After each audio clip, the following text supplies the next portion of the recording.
We discuss about Kanban board in this video. So what is Kanban? Kanban is a method to manage and improve the work across human systems.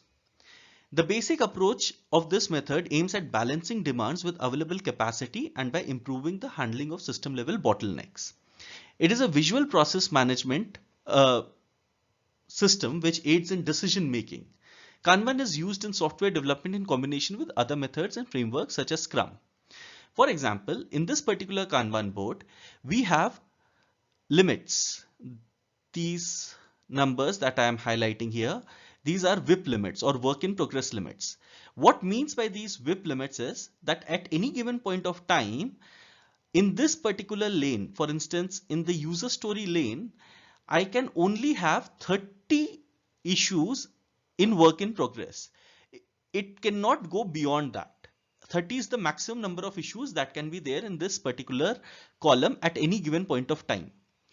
Now, these are the policies. These policies are nothing but an understanding within the team that if this particular thing is done, then we can move this issue from this column or this lane to another lane.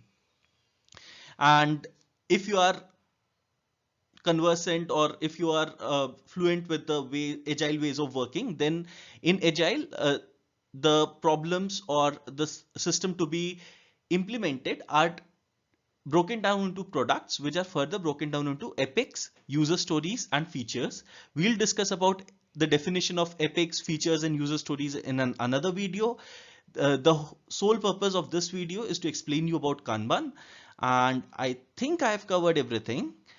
So if I have not covered anything, and in case you have any more questions, please let me know in the comments. I'll be happy to answer. Please subscribe to our channel if you want to watch similar videos. Thank you.